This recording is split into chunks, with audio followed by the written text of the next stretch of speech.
Good morning, folks. This is Woody from WD Homesteading. Today we are going to give you a garden update on what works for us and what didn't on less than an acre of land. Hey, as we enter our garden, you see the mullein. The top got trimmed, it died, and there was actually bugs on the top, and that was given to the chickens. And all our teas here on the left side went to seed, so they'll get cut down real short here in about a month.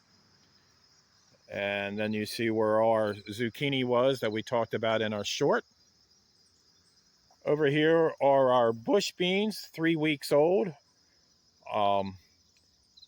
There's where our potatoes were, our 45 pounds of potatoes we got, which that was a real good success.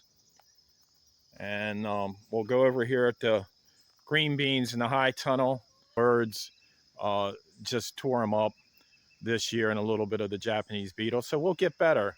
And the cattle panel, we left it in the same place as last year, and if anything we learned, and it was my fault, I talked my wife into leaving it where it was because it looks so nice. And next year we will be putting it in a different location, and we'll probably have a better crop. Our cucumbers, we had a great crop that was here. Just a good crop, and then the leaves started wilting and getting that cucumber disease on them. And then over here is my wife's lima beans that she planted from her own seeds from last year, and we have a short on that. And of course it's in the cattle panel, which you can't see.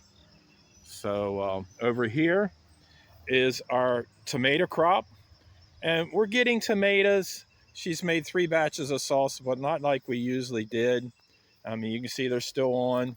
I like to pick them when they're half ripe and take them in and put them in a container and they get fully ripe, because if they stay, especially the low ones, if they stay on, the bugs and birds will eat them. And then I end up giving them to the chickens. So we could do better. We had the tomatoes here last year, and what we learned, we can do better. Now, my wife got a tomato called Aroma, and she planted them, and this is what they turn out to be. So the seeds got mixed up from the store. I mean, they're still okay to eat, but they're not the greatest. You can see different sizes, different kinds, you know. So we'll just be careful where we get our seeds next year for tomatoes. But most of the tomatoes and the green peppers, which I'll talk about in a minute, my wife grows some seed in the house in February and gets transplanted by May after I rototill the garden. And this one here, so the yellow tomato, as you see there's one down. I will pick that and put it in a container if it's not chewed up, and I do believe it's chewed up here, so that'll be, yep, see, I mean, that's why I pick them early. And there's a bug actually right on it, if you can see that bug where my thumb is. So just stuff that we've learned, and I've learned that we can cut more off the bottom.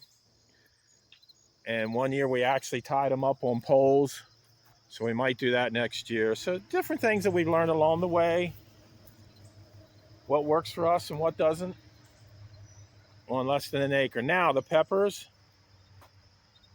we did not have a very good pepper crop this year. Our jalapeno peppers, we just had enough for 1 batch of the jalapeno jelly, which we did a video on. So they got pulled up and put in our compost pile over there in a mini orchard. So we noticed if the birds ate a couple of them up, so we went to the local store and bought some that sell peppers. And look at this, see how the leaves get. So we think because we brought the 1 pepper we pulled already, or 2 or 3, that it transferred some kind of disease to these peppers. And look right here, see, it just don't look normal, like the miracle pepper that was on the porch now beside my wife's herb garden. See, now that's a pretty good size, but the peppers aren't as big as they used to be. So we'll get better at next year. We will grow by seed only and have extra if the birds decide they want to go to town on it. So we've learned a lot, again, and it's all by experience.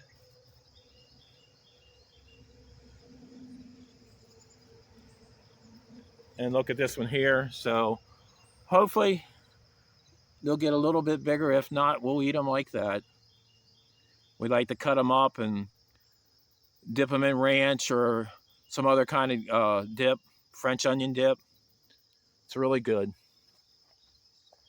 Okay, that's what works for us on less than an acre here in South Central Pennsylvania. Good day, folks.